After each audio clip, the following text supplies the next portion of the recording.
પરંતુ ભારતીય જનતા પાર્ટીના આગેવાનો લેટરો લખી રહ્યા છે, આગેવાનો એવું નિવેદન કરી રહ્યા છે કે મુખ્યમંત્રીને અમે રજૂઆત કરીશું. તો પછી મને એમ છે કે જિલ્લાના 2 ભાગ કર્યા તો પછી કોને પૂછીને કર્યા, કેવી રીતે કર્યા? લોકોને તો તમે પૂછતા નથી, એટલે એ તો વાત પતી ગઈ. પરંતુ વિરોધ પક્ષના લોકોને તો ન પૂછ્યું એ તો અલગ વસ્તુ છે કે ન પૂછ્યું. પરંતુ તેમની પાર્ટીના જ માણસો જો એવું કહી રહ્યા છે કે અમને આ જિલ્લાના વિભાજન વિશે કંઈ પણ ખબર નથી અને આના અંદર પોઝિટિવ નિર્ણય લાવો, તો પાર્ટીના જ માણસોને ખબર નથી. પછી બીજી કેવી વસ્તુ, પાર્ટીના માણસોને ખબર નથી. આજે થોડા ટાઈમ પહેલા કીર્તિસિંહ વાઘેલાએ એવું નિવેદન આપ્યું કે કાંકરેજ બનાસકાંઠાની અંદર જ રહેશે. હું આપને આશ્વાસન આપું છું, મેં મુખ્યમંત્રી રજૂઆત કરી છે. અણદાભાઈ પટેલે પણ રજૂઆત કરી કે ભાઈ અમારે કાંકરેજને ત્યાં જવામાં દૂર પડે છે. અત્યારે માવજીભાઈ દેસાઈ જે ભાજપ સાથે જોડાયેલા છે, અપક્ષના છે આમ, પરંતુ ભાજપ સાથે જોડાયેલા છે, એમણે પણ કહ્યું કે ભાઈ ધાનેરા નથી જવા માંગતું થરાદમાં, તો એને અહીંયા રાખવું પડે. કેશાજી ચૌહાણ એક ફોન રેકોર્ડિંગમાં કહી રહ્યા હતા કે મારા જોડે ફાઇલ છે, હું તમને બતાવું કે દિયોદર જિલ્લો બને એના માટે મેં કેટલા પ્રયત્નો કર્યા છે. એટલે કહેવાનો મતલબ ભાજપના જ આગેવાનોને ખબર નથી તો પછી લોકોને કે તો ક્યાંથી ખબર હોય? વિપક્ષના નેતાઓને તો ક્યાંથી ખબર હોય? એના એ જ્ઞાનીબેનના શબ્દો હતા કે ભાઈ જ્યારે ત્યારે અહીંયા શંકરભાઈ નિવેદન આપતા કે હું જિલ્લો લાવવાની કોશિશ કરીશ કે થરા જિલ્લો બનાવી છે, ત્યારે જ્ઞાનીબેન સામે એવું નિવેદન આપતા, દેખો તમારો હવે જિલ્લો આવી જશે. તૈયાર એમને ખબર તો હતી જે દિયોદર તાલુકાની. હવે સાહેબ દિયોદર તાલુકાની વાત કરવામાં આવે તો ત્યાં હજી નગરપાલિકાના કોઈ ઠકાણા નથી, તો એ જિલ્લાની વાતો કરે કેવી રીતે ચાલે? એક વખત લગભગ 1 મહિના પહેલું મારે જવાનું થયું, આખો દિવસ પોલીસ સ્ટેશન બેવાનું છે, તો સારું પાણી પીવા દિયોદર પોલીસ સ્ટેશનમાં નતો. ચલો ગુલાબસિંહની માંગણી નથી, એમનો લેટર પણ વાયરલ છે, કેમને એમને શુભકામનાઓ પાઠવી? તો 24 કલાક સાથે નથી, જ્ઞાનીબેન ને ગુલાબસિંહ 24 કલાક સાથે હોય છે, એક થાળીમાં ખાતા હોય છે, કેમ ભાઈ અલગ અલગ નિવેદન આવ્યા? કચ્છ, રાપર, સુઈગામ, વાવ, થરાદ જે આ સરહદી વિસ્તાર છે ને, એ સરહદી વિસ્તારની અંદર ક્યાંક ને ક્યાંક જિલ્લો કરવાની જરૂર છે.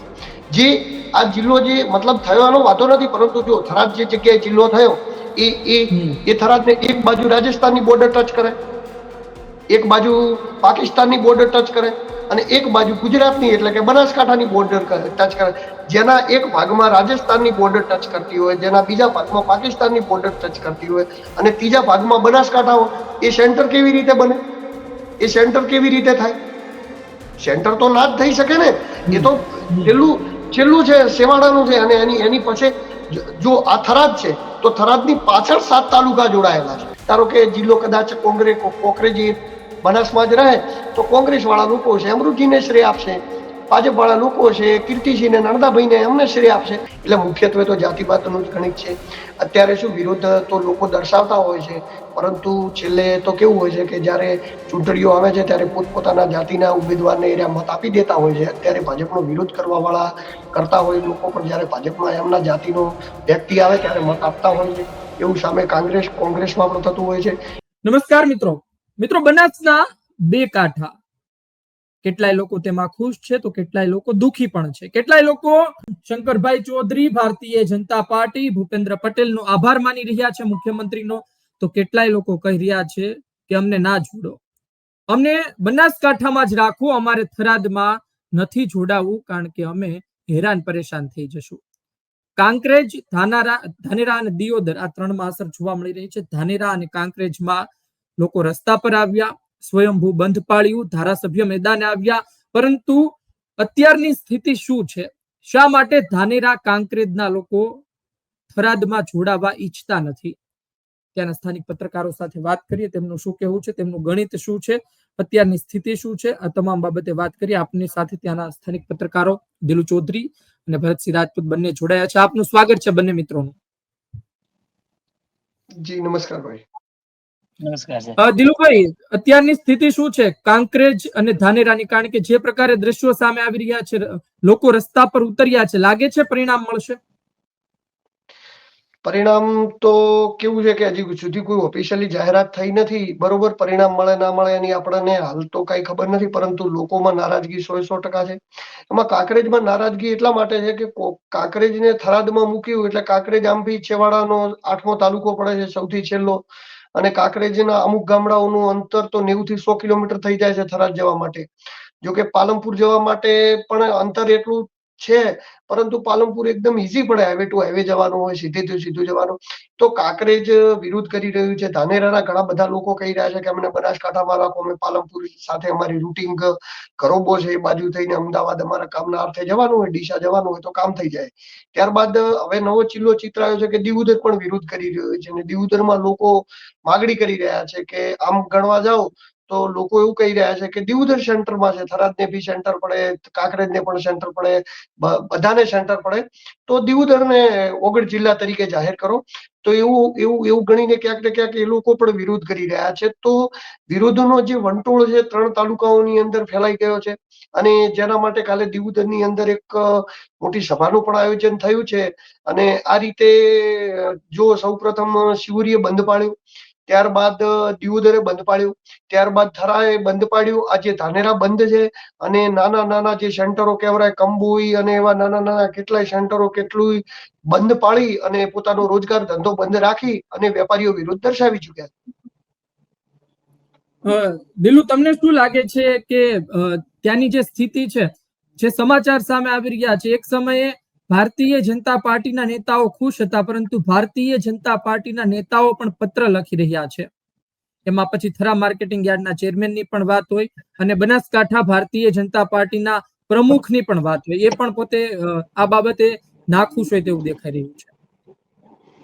આમાં કેવું છે કે જો પહેલી વસ્તુ એવું કે ભારતીય જનતા પાર્ટીના નેતાઓ લખી રહ્યા છે, તો મેં એવું કહું છું કે ભારતીય જનતા પાર્ટીના સ્થાનિક આગેવાનો, ચલો આપણે છોડી દો, કોંગ્રેસના આગેવાનોને કેમ ન પૂછ્યું, ચાલુ ડેલિકેટોને કેમ ન પૂછ્યું, સાંસદ શ્રી ગેનીબેનને કેમ ન પૂછ્યું, આ બધી જ વાતોને આપણે સાઈડમાં મૂકી દો. પરંતુ ભારતીય જનતા પાર્ટીના આગેવાનો લેટરો લખી રહ્યા છે, આગેવાનો એવું નિવેદન કરી રહ્યા છે કે મુખ્યમંત્રીને અમે રજૂઆત કરીશું. તો પછી મને એમ છે કે જિલ્લાના 2 ભાગ કર્યા, તો પછી કોને પૂછીને કર્યા, કેવી રીતે કર્યા? લોકોને તો તમે પૂછતા નથી, એટલે એ તો વાત પતી ગઈ. પરંતુ વિરોધ પક્ષના લોકોને તો ન પૂછ્યું, એ તો અલગ વસ્તુ છે કે ન પૂછ્યું. પરંતુ તેમની પાર્ટીના જ માણસો જો એવું કહી રહ્યા છે કે અમને આ જિલ્લાના વિભાજન વિશે કંઈ પણ ખબર નથી અને આના અંદર પોઝિટિવ નિર્ણય લાવો, તો પાર્ટીના જ માણસોને ખબર નથી. પછી બીજી કેવી વસ્તુ, પાર્ટીના માણસોને ખબર નથી. આજે થોડા ટાઈમ પહેલા કીર્તિસિંહ વાઘેલાએ એવું નિવેદન આપ્યું કે કાંકરેજ બનાસકાંઠાની અંદર જ રહેશે. હું આપને આશ્વાસન આપું છું, મેં મુખ્યમંત્રી જોડે રજૂઆત કરી છે.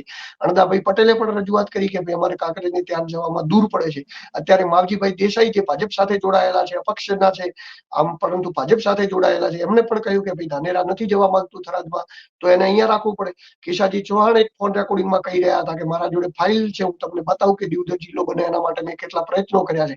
એટલે કહેવાનો મતલબ ભાજપના જ આગેવાનોને ખબર નથી, તો પછી લોકોને કે તો ક્યાંથી ખબર હોય, વિપક્ષના નેતાઓને તો ક્યાંથી ખબર હોય? તો આ જે વિભાજન થયું એ કેવી રીતે થયું, શું ઢબથી થયું, શું ભૌગોલિક દ્રષ્ટિએ થયું, વસ્તીની દ્રષ્ટિએ થયું, કે કેવી રીતે થયું, તેનું કોઈક તો ગાઈડલાઈન હશે ને. સરકારે કોઈકને પૂછ્યું છે, અધિકારીઓ મૂક્યા છે, કાંઈક તો કર્યું છે ને. તો અત્યારે બધા લોકો કહ્યું છે, પણ બધાને પોતાનું સ્થાનિય રાજકારણ પણ બચાવવાનું છે. આજે કાંકરેજની અંદર કાલે કીર્તિસિંહ અત્યારે બનાસકાંઠાના જિલ્લા પ્રમુખ છે, પરંતુ એમને કાલે ચૂંટણી કાંકરેજની અંદર લડવાની છે, તો પછી એમને રજૂઆત કરવી પડે. એ આ વાતને લઈને નારાજ જ હોય, કારણ કે એમને પણ ખબર છે કે આપણું સ્થાનિય રાજકારણ નહીં બચે. એવું ઘણા બધાનું, અણદાભાઈને પણ ત્યાં સ્થાનિય રાજકારણ કરવાનું છે. ત્યારબાદ માવજીભાઈ દેસાઈને ધાનેરામાં સ્થાનિય રાજકારણ કરવાનું છે. બાકી દીવદરના જે ભાજપના આગેવાનો છે, કેશાજી ચૌહાણથી લઈને, એમને પણ પોતાનું સ્થાનિય રાજકારણ તો ત્યાં કરવાનું જ છે ને. જી દિલ, વાત એ છે ભરતસિંહ, તમારી પાસે આવી રહ્યો છું કે તમારા જિલ્લાના સાંસદ એવું કહી દે છે કે લોકોને વિશ્વાસમાં લેવામાં નથી આવ્યા. જો આ કરવાનું જ હતું તો પહેલેથી કેવું હતું. તાલુકા પંચાયતની તેમણે વાત કરી. ગેનીબેનના આ શબ્દોને, તેમના નિવેદનને તમે કઈ રીતે લઈ રહ્યા છો? ત્યાંનું વાતાવરણ શું કહે છે? શું ખરા અર્થમાં ગેનીબેનના જે શબ્દો છે, જે પ્રકારે દિલુભાઈએ કીધું કે વિશ્વાસમાં નથી લેવામાં આવ્યા, ભારતીય જનતા પાર્ટીના ઘણા નેતાઓને નથી ખબર, એટલે એક રાજકારણનો વિષય બની ગયું છે કે ખરા અર્થમાં કાચું કપાયું છે શંકરભાઈ ચૌધરી તરફથી? દિલીપભાઈની વાત સાચી છે, પણ રાજકારણમાં ફેરવ્યો છે. એના એ જ્ઞાનીબેનના શબ્દો હતા કે ભાઈ જ્યારે ત્યારે અહીંયા શંકરભાઈ નિવેદન આલતા કે હું જિલ્લો લાવવાની કોશિશ કરીશ, કે થરા જિલ્લો બનાવવો ઈચ્છે, ત્યારે જ્ઞાનીબેન સામે એવું નિવેદન આલતા, દેખો તમારો હવે જિલ્લો આવી જશે. તૈયારી એમને ખબર તો હતી. એટલે એક રાજકારણનો વિષય બની જાય. જ્ઞાનીબેન છે એવું નથી કે જ્ઞાનીબેન માટે, પણ જે તમે વાત કરી, જે દિયોદર તાલુકાની, હવે સાહેબ દિયોદર તાલુકાની વાત કરવામાં આવે તો ત્યાં હજી નગરપાલિકાના કોઈ ઠકાણા નથી. તો એ જિલ્લાની વાતો કરે કઈ રીતે ચાલે? એક વખત લગભગ 1 મહિના પહેલું મારે જવાનું થયું, આખો દિવસ પોલીસ સ્ટેશન બેવાનું છે, તો સારું પાણી પીવા દિયોદર પોલીસ સ્ટેશનમાં નતો. તો એ જિલ્લાની વાતો કરે ક્યાં મેળવે એમ.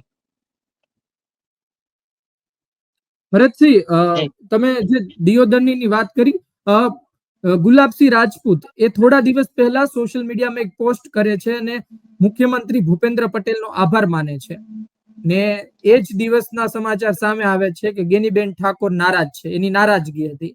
આમ તો ગેનીબેન ઠાકોર અને ગુલાબસિંહ સાથે ચાલનાર વ્યક્તિ છે, એક વાત ઉપર બંને મક્કમ રહેનાર વ્યક્તિ છે, તો આ મુદ્દા પર કેમ બંને ફંટાયા?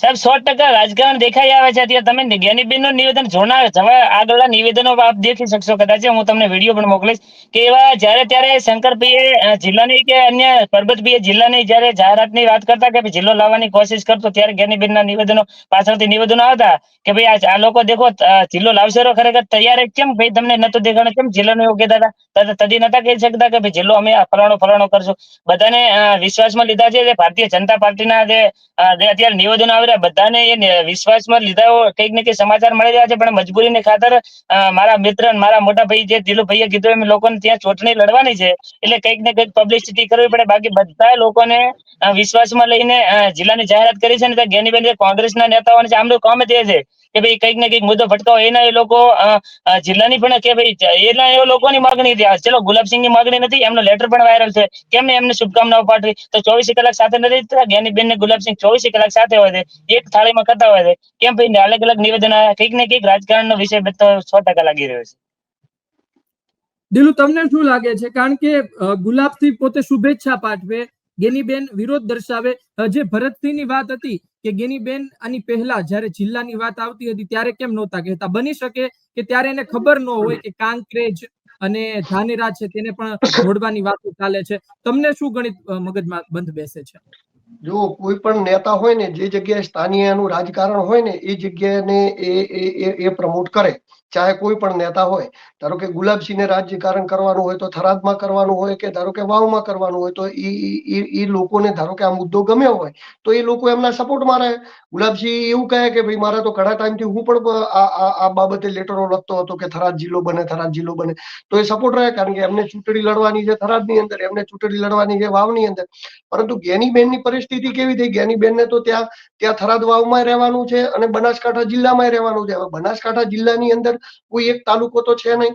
બનાસકાંઠા જિલ્લાની અંદર ધારો કે જે બનાસકાંઠા અલગ પડી ગયો અને કદાચ થરાદ અલગ પડી જાય ને અલગ થરાદમાં પણ લડવાનું થાય, તો પણ થરાદની અંદર પણ જે જિલ્લાઓ છે એમાં દિયોદર પણ આવે છે, કાંકરેજ પણ આવે છે, ત્યારબાદ ધાનેરા પણ આવે છે. અને આ બધા એવા જિલ્લો કે ફરીવાર સાંસદ લડવાનું થાય તો બધી જગ્યાએથી મત લેવાના. એટલે બધી જગ્યાએથી મત લેવાના એટલે એમને ડિપ્લોમેટિક આન્સર આપવા પડે. એમને એવું કેવું પડે કે ભાઈ થરાદ બન્યો એ બદલ હું ખુશ પણ છું, પણ કોઈનો મત લેવામાં નથી આવ્યો, અમને કોઈ પૂછવામાં નથી આવ્યું, આ જનતા નારાજ છે, આમ છે તેમ છે. તો નેતાઓનું તો એવું ઇન્ડિવિજ્યુઅલી રહેવાનું. પરંતુ જે ધારો કે જે વિસ્તારમાંથી હું આવતો હું, ધારો કે હું નેતાગીરી કરું છું ને હું જે વિસ્તારનો હું, તો સ્વાભાવિક છે મારી પણ એવી ઈચ્છા હોય કે એ વિસ્તાર જિલ્લો બને. દિયોદરવાસીઓની એવી ઈચ્છા હોય કે દિયોદર જિલ્લો બને, થરાદવાસીઓની એવી ઈચ્છા હોય કે થરાદ જિલ્લો બને, વાવની એવી ઈચ્છા હોય કે વાવ જિલ્લો બને, ભાભરવાળાની એવી હોય કે ભાભર બને, કાંકરેજની એવી ઈચ્છા હોય કે કાંકરેજ, બધા જ તાલુકા વાળાને એવું હોય કે પોતાનું સેન્ટર જ જિલ્લો બને. પરંતુ એ તો શક્ય નહીં, કોઈ એક જ જગ્યાએ બનવું પડે. પરંતુ જે જગ્યાએ બનાવ્યું થરાદમાં જિલ્લો બનાવે, આપણે કોઈને કહેતા કોઈ વિરોધ નથી. હવે તમે મને એક વિચાર કરો, કાંકરેજને જે થરાદની અંદર જોડવામાં આવ્યું, હવે કાંકરેજનો જે પટ્ટો છે, છેવાડાના જે ગામો છે, એ લગભગ થરાદ થી એટલા દૂર છે જેટલા પાલનપુર થી દૂર છે. થરાદ જવા માટે કાંકરેજને તો કોઈ લાભ નથી, આમ તેમ ફરીને રાઉન્ડ મારીને જવું પડે. તો કાંકરેજને થરાદમાં કેમ જોડવામાં આવ્યું? જે પાલનપુરમાં હતું એને આમ પણ 8 તાલુકા થરાદમાં જોડવામાં આવ્યા, 6 તાલુકા પાલનપુરમાં છે, તો 7 એવા ભાગ પડી શકતા હતા. ત્યારબાદ ધાનેરાને 50% વિસ્તારમાં નારાજગી છે. દિયોદરની માગણી આખી અલગ છે. દિયોદરની માગણી એવું છે કે અમે સેન્ટરમાં છીએ, અમને જિલ્લો આપો. એટલે આ તો કેવું છે કે આ અલગ અલગ રહેવાનું, પછી જેની સ્થાનીય જે જનતા હોય એના અલગ અલગ ડિમાન્ડો રહેવાની, બધાને તમે સંતોષી શકતા નથી. જેમ કે રાધનપુર પણ જિલ્લો બનવાની વાતચીત હતી. હવે તમને હું ધાર્મિક ભાઈ એક વાતચીત જણાવું તો, રાધનપુર થી આગળ આપણે કચ્છનો રાપર તાલુકાનું શિવગઢ ગામ, શિવગઢ ગામની અંદર હું ગયો છું. શિવગઢ ગામથી કચ્છ જિલ્લો 230 કિલોમીટર થાય. આટલું અંતર તો કોઈને પડતું નથી. આટલું અંતર તો ગુજરાતમાં કોઈ ગામને જિલ્લાના સેન્ટરમાં જવાને, તો શિવગઢની આજુબાજુમાં ઘણા બધા ગામો છે રાપરના. એ બધા જે રાપર તાલુકાના ગામડાઓ છે, એ ગામડાઓને કચ્છ જવા માટે 230, 220 એટલે કે દિયોદર થી અમદાવાદ જઈએ એટલું બધું અંતર કાપીને એમને જિલ્લાના સેન્ટરમાં જવું પડે છે. પરંતુ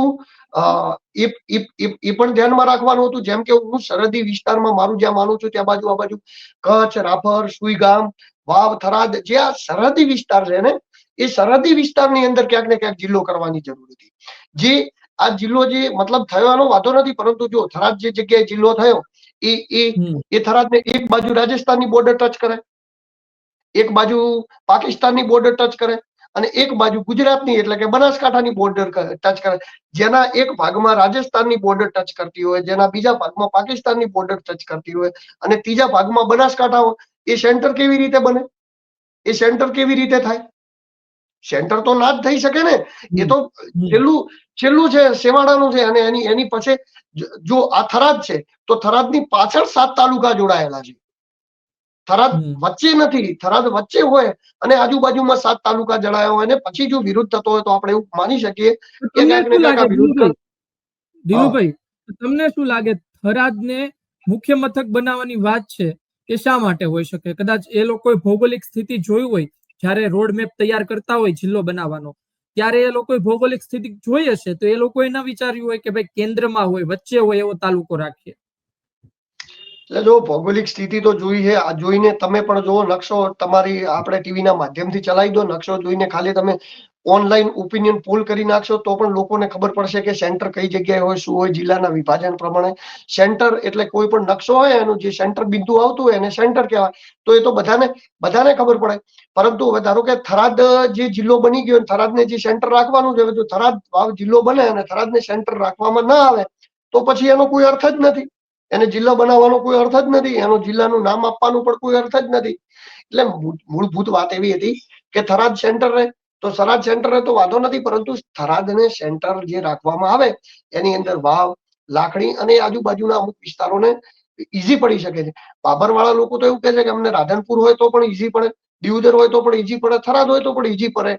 અને ત્યારબાદ દિયોદરના લોકોનું એવું કેવું છે કે અમારે 50% લોકોને થરાદમાં જવાની સગવડ સારી છે, તો 50% ને પાલનપુર સારું છે, તો એમાં 2 મત છે.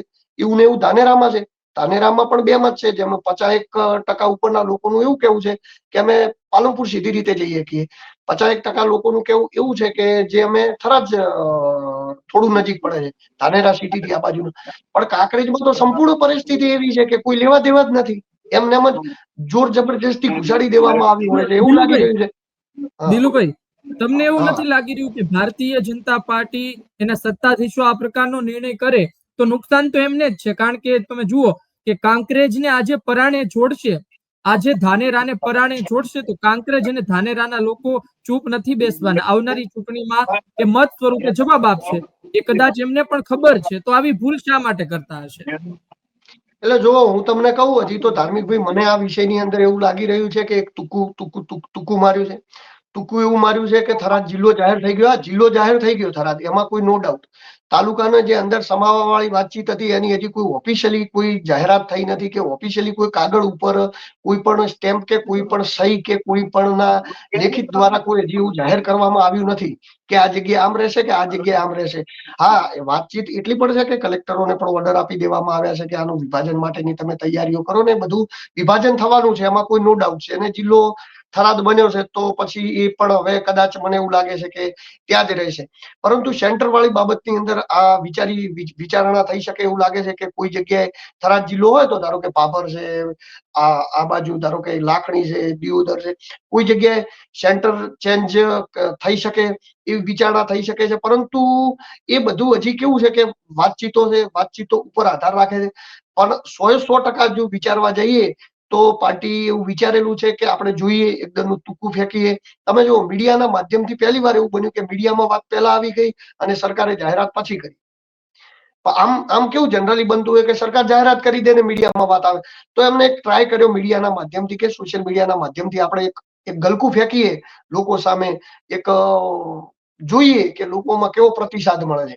તો એની અંદર જે લોકોનો મિશ્ર પ્રતિસાદ મળ્યો, તો એ મિશ્ર પ્રતિસાદની અંદર જે ધારો કે ધાનેરામાં લોકો નારાજ છે, દીવદરના થોડા ઘણા લોકો 50% ઉપર લોકો નારાજ છે, 50% લોકો દીવદરના નારાજ છે, 50% લોકો ન્યુટ્રલ છે અને 100% લોકોનો એવો મત છે કે ઓગળ જિલ્લો બનવો. તો કાંકરેજના તો સંપૂર્ણ બધા જ લોકો નારાજ છે, કારણ કે એમને તો સીધી દિશામાં વકોડ પડે છે. કીર્તિસિંહ વાઘેલા અહીંથી ભાજપના પ્રમુખ છે, છતાં એમને પણ રજૂઆત કરી કે કાંકરેજને બનાસકાંઠામાં રાખો. ત્યારબાદ ભૂતપૂર્વ પ્રમુખ ઈશ્વરભાઈ પટેલ જેઓ ભાજપના હતા, એમને પણ રજૂઆત કરી કે આ મુખ્યમંત્રીને કે આ પણ રાખો. ત્યારબાદ અમરતભાઈ ઠાકોરે તો આંદોલન કરી દીધું, થરા બંધનું એલાન આપી દીધું. શિવોરીમાં અશ્વિનભાઈ શાહ વકીલ છે, એમને પણ શિવોરી બંધ કર્યું, વેપારીઓએ બંધ કર્યું. તો કાંકરેજમાં તો ગજબનું તોફાન ફાટ્યું છે. તો જે આ બધું જે થઈ રહ્યું છે ને, આને ધ્યાનમાં લઈ અને હવે સમીક્ષા કરવામાં આવશે. આને ધ્યાનમાં લઈ અને આ લોકો કંઈક વિચાર કરશે, કારણ કે આ તો કેવું થયું, કહ્યું તું ફાયદા માટે, લોકોનો તો ફાયદો થવો હોય તો થાય કે ના થાય, પરંતુ વોટોનો તો ફાયદો કરવાનો જ હતો. વોટ બેંકો તો સાચવવાની હતી, મત તો લોકોથી લેવાના હતા. નવો જિલ્લો બનાવે, પરંતુ આ તો ઉલટું થઈ ગયું કે કાંકરેજ એક તો એન્ટર થઈ ગયું થરાદમાં. કાંકરેજમાં આટલી નારાજગી, મત ના મળે. ધાનેરામાં નારાજગી, મત ના મળે. દીવદર તો આમ પણ મત આપતું નથી, ઉલટું થઈ ગયું હતું સાંસદમાં, તો એમાં પણ મત ના મળે. ભાભરમાં તો આમ પણ સમાજવાદ ચાલે છે. આપ જુઓ છો કે જયારે સમાજનો વ્યક્તિ આવે ત્યારે ગેનીબેન આવે, ગેનીબેન લીડ લઈ જાય. સ્વરૂપજી આવે, સ્વરૂપજી લીડ લઈ જાય. ત્યાં તો પાર્ટી ચાલતી નહીં. તો પાર્ટી જોડે બચ્યું લાખણી થરાદને વાવ. તો હવે એમને પણ વિચારવાનો પ્રશ્ન છે ને કે આવનારી ચૂંટણીઓની અંદર શું કરવાનું થાય, કારણ કે 3 જ વિસ્તારની અંદરથી પાર્ટી છે, તો બધા જ મત વિસ્તારની અંદરથી મત લેવાના હોય. અમને કોઈ એવું હોય નહીં કે એક જ વિસ્તારની અંદરથી લેવાના હોય. પરંતુ જોઈએ હવે આગળના સમયની અંદર આમાં શું પરિવર્તન આવી શકે. જી ભરતસિંહ, તો તમને શું લાગે છે કે વાવ થરાદના લોકો તો ખુશ છે, તો આ તો માસ્ટર સ્ટ્રોક ગણાશે ને આવનાર સમયમાં વાવ અને થરાદમાં?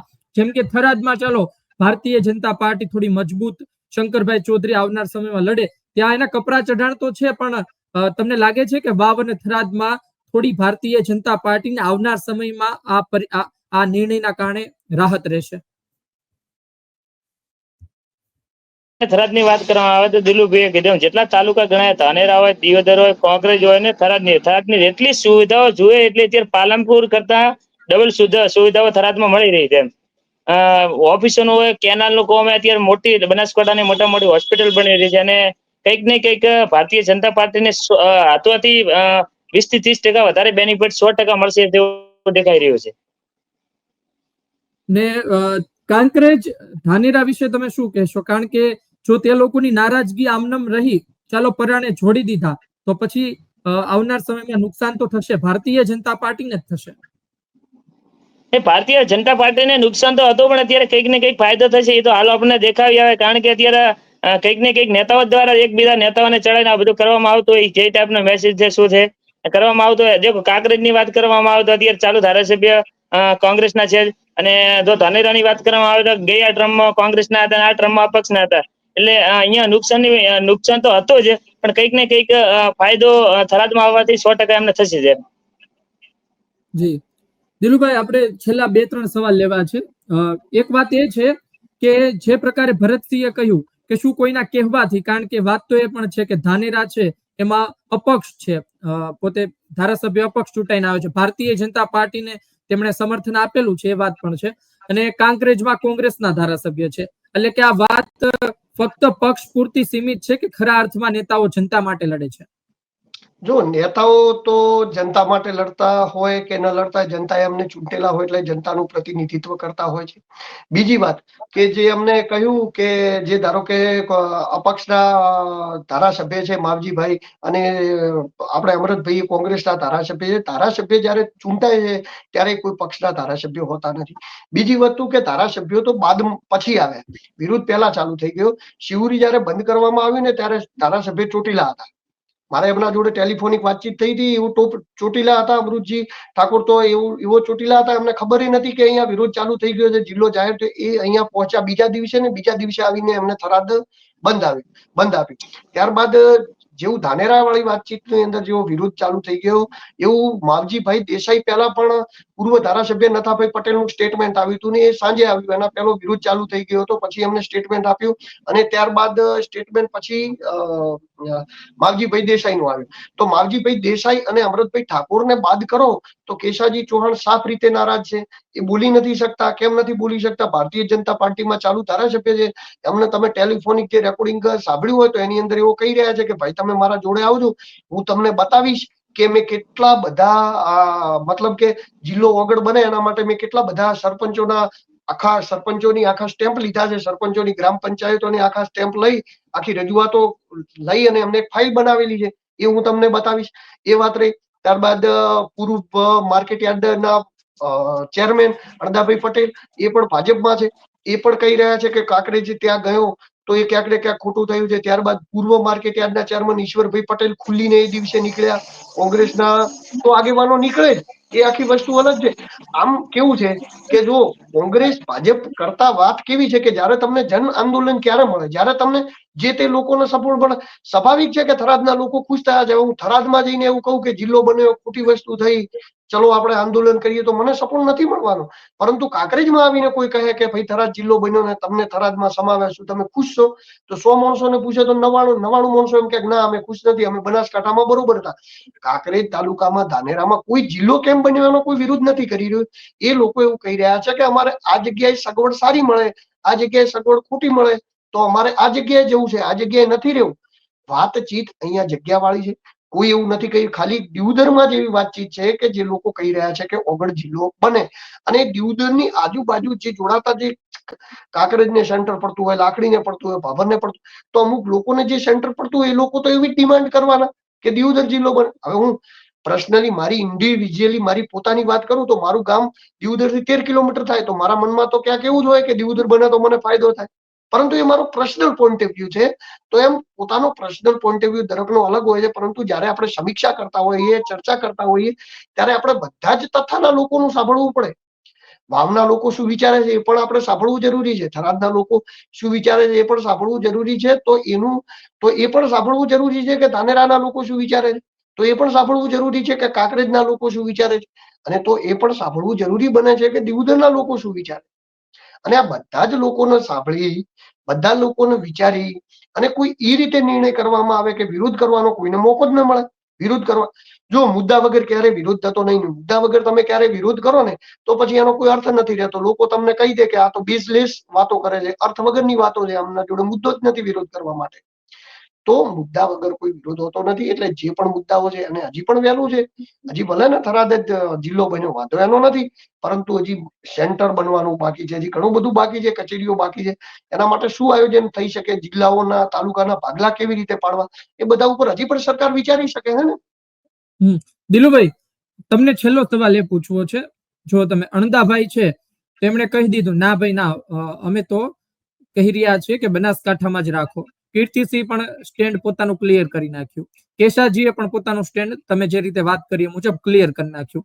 તો આ જે ભારતીય જનતા પાર્ટીના નેતાઓ છે એ કદાચ એ પ્રકારની ગેમ નથી રમી રહ્યા ને કે કાલ સવારે પછી કાંકરેજ છે એને બનાસકાંઠામાં જ રાખવામાં આવે તો પછી કોંગ્રેસના નેતા મોટા ન થઈ જાય. કોંગ્રેસના નેતા એવું ન કહેવા લાગે કે અમારું આંદોલન રંગ લાવ્યું, અમારું આંદોલન સફળ ગયું, અને ત્યારે એ પણ કહે કે ના ના અમે તો બોલતા જ હતા. તમને શું લાગે છે? જો પહેલી વસ્તુ તો જયારે જિલ્લાનું વિભાજન થયું હશે એટલે કદાચ ભાજપના નેતાઓને ન ખબર હોય એવું મને નથી લાગતું. અને ના હોય તો પછી કોને પૂછીને થયું. પરંતુ અચાનક એવું લાગ્યું હોય, બરોબર, કે ભાઈ લોકો વિરોધ કરી રહ્યા છે, લોકો આની અંદર લોકોની અંદર બહુ છે, તો ભાજપના નેતાઓ એવું વિચારે કે આપણે પણ અહીંયા લડવાનું છે, એટલે એ પણ લોકોને સમર્થન આપે કે અમે પણ તમારી સાથે છીએ અને અમે રજૂઆત કરીશું. કોંગ્રેસના લોકો પણ લોકોને સમર્થન આપે કારણ કે એમને પણ બીજી વાર ત્યાં જ લડવાનું છે, ત્યાં જ ઇલેક્શન ચૂંટણી લડવા, એટલે એ પણ લોકોને સમર્થન આપે કે હું તમારા માટે લડી લઈશ. તો મતલબ એકબીજા લડતા હોય છે. શ્રેય તો પછી કેવું છે કે જે મતલબ જે વિચારધારા વાળા લોકો એમને શ્રેય આપતા હોય. ધારો કે જિલ્લો કદાચ કોંગ્રેસ બનાસમાં જ રહે તો કોંગ્રેસ વાળા લોકો છે અમૃતજીને શ્રેય આપશે, ભાજપ વાળા લોકો છે કીર્તિસિંહ ને નર્મદાભાઈને એમને શ્રેય આપશે. તો લોકો શ્રેય પોતાની રીતે પોતાને જે પસંદ હોય એને આપતા હોય. લોકોને કામથી પણ કોઈ મતલબ હોતો નથી. પરંતુ મૂળભૂત વસ્તુ છે લોકોની, જનતાની. જનતા જે કહી રહી છે એ વસ્તુ સંભળાવી જોઈએ, જનતા જે કહી રહી છે એ વસ્તુ ઉપર વાતચીત થવી જોઈએ, અને જનતા જે કહેવા માંગી રહી છે એને સારી રીતે સમજવું એ ખૂબ જ જરૂરી બની જાય છે. ભરતસિંહ જોડાયા હતા, મને લાગે કે ટેકનિકલ ખામી આવી છે, એમને સવાલ પૂછવાનો તો આપને પૂછી લો, ત્યારબાદ આ ચર્ચાને વિરામ આપીએ. દિલુભાઈ, આપણે જોયું છે બનાસકાંઠા લોકસભાની ચૂંટણી હોય, વાવ વિધાનસભાની પેટા ચૂંટણી હોય, જાતિવાદ ચાલે છે, વિકાસવાદની વાતો થાય છે, પરંતુ ચૂંટણી નજીક આવતા આવતા તો વિકાસવાદ દમ તોડી દે છે અને જાતિનું ગણિત ચર્ચાવા લાગે છે. તમને લાગે છે કે ભાઈ ચાલો કાંકરેજ અને ધાનેરાને થરાદમાં જોડીને થરાદ જિલ્લો બનાવી પણ દે, પણ આવનાર સમયમાં લોકો યાદ રાખશે, લોકો આ જોઈને મતદાન કરશે? તમને શું લાગે, ત્યાંના લોકો આ પ્રકારના મુદ્દા જોઈને મતદાન કરે છે કે ફક્ત જાતિવાદ ઉપર ચાલતું હોય છે? જો મુદ્દા એ પણ જોવે છે, મુદ્દા જે વિકાસ થાય એ પણ જોવે છે, પરંતુ મુખ્યત્વે જાતિવાદ છે. હું તો વારંવાર કહું છું કે બનાસકાંઠાનું રાજકીય ગણિત કઈ પણ રીતે તમે કરો, જાતિવાદથી જ નિર્ભર છે, જાતિવાદના આધારે જ ગણિત થાય છે અને જાતિવાદ ઉપર જ ડિપેન્ડ છે. જો જાતિવાદ રીતેનું ગણિત ન હોય તો પછી કેમ પાર્ટીઓ જે વિસ્તારની અંદર ટિકિટ આપે છે ત્યાં સૌથી વધારે જે જાતિના વોટ હોય એમને ટિકિટો કેમ આપે છે? બીજા લોકોને ટિકિટ આપો તો બીજા લોકોને ટિકિટ આપીને તમે જીતાડી બતાવો. કારણ કે જો એવું થાય તો જાતિવાદના ગણિતના લીધે ઘણા બધા ઉમેદવારો અપક્ષમાં ફોર્મ ભરીને પણ જીતી જાય.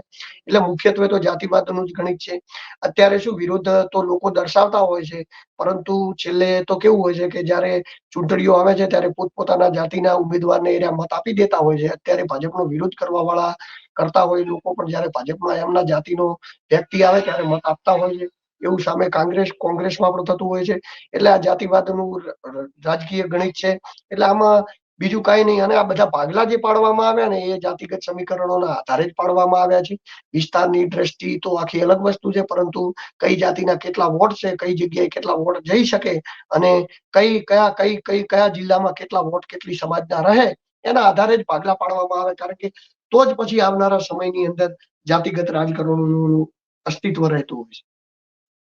જે દિલુભાઈ, આપણે એક દિવસ એ પણ ચર્ચા કરશું, તમામ દર્શકોને કહેવાની, એક દિવસ આપણે એ પણ ચર્ચા કરશું કે ભાઈ જ્યારે આ લોકો સંપૂર્ણ રીતે થરાદની અંદર આવતા તાલુકાને સંપૂર્ણ જાહેર કરી દે પછી આપણે આ ચર્ચા કરશું કે કયા ગણિત પ્રમાણે થરાદ જિલ્લો બન્યો છે. જાતિગત ગણિત ભારતીય જનતા પાર્ટી તેના સત્તાધીશો મગજમાં શું સેટ કરીને બેઠા છે એ વિશે પણ આપણે ચર્ચા કરીશું. પરંતુ અત્યારના કાંકરેજ અને ધાનેરા દિયોદરની ઘણી વાતો થઈ ગઈ. આપ અમારી સાથે જોડાયા એ બદલ આભાર, ધન્યવાદ. જી નમસ્કાર. તો આ છે વાત કાંકરેજની, ધાનેરાની, દિયોદરની. લોકો વિરોધ કરી રહ્યા છે, કહી રહ્યા છે કે અમને ન જોડો, અમે બનાસકાંઠામાં બરોબર છીએ. બીજી તરફ વાવ અને થરાદમાં લોકો ખુશ છે કે ચાલો હવે થોડો ઓછો પ્રવાસ થશે અને વધુ કામ પણ થશે. પરંતુ આ બધા વચ્ચે જોવાનું એ જ છે કે આ મુદ્દો કેટલા દિવસ ચાલે છે. વાત જે પ્રમાણે દિલુભાઈએ કીધી કે એક સોશિયલ મીડિયામાં વાત મૂકવામાં આવી કે ભાઈ આ પ્રકારનો થરાદ જિલ્લો બનશે, પણ જો વિરોધ ફાટી નીકળે, જો લોકો આ બાબતમાં એગ્રી ના થાય, વિશ્વાસમાં ન આવે, તો પછી રોડમેપ બદલાઈ શકે છે. કાંકરેજ અને ધાનેરા છે તેને બનાસકાંઠામાં રાખવામાં પણ આવી શકે છે. એવી સ્થિતિ નથી પણ કે નો જ રાખી શકાય. એટલે આવનાર સમયમાં આ પ્રકારનો બદલાવ આવે છે કે નહીં તે જોવું રહ્યું, આંદોલન આગળ વધે છે કે નહીં તે જોવું રહ્યું. સ્થિતિ એ વાતની પણ છે, જો કાંકરેજ અને ધાનેરાને જોડી દેવામાં આવે છે તો પછી લોકો શું જોઈને મતદાન કરશે આવનાર સમયમાં ખબર પડશે. ગુજરાત તક જોતા રહો. આ માહિતી, આ ચર્ચા પસંદ આવી હોય તો લાઈક કરજો, શેર કરજો, કે જેને ખબર નથી કે શા માટે વિરોધ થઈ રહ્યો છે, મૂળ મુદ્દાઓ શું છે, ભારતીય જનતા પાર્ટીના કયા વ્યક્તિઓ ભારતીય જનતા પાર્ટીના નિર્ણયના જ વિરોધમાં છે અને કોંગ્રેસના ધારાસભ્યો શું કરી રહ્યા છે ધાનેરા, કાંકરેજના. કોમેન્ટ બોક્સમાં આ વિશે કોમેન્ટ બોક્સમાં જરૂરથી લખજો આપને કેવો લાગ્યો વિડીયો. ફરી એક વખત આ પ્રકારની માહિતી લઈ હાજર થઈશ. મને આપશો રજા. નમસ્કાર.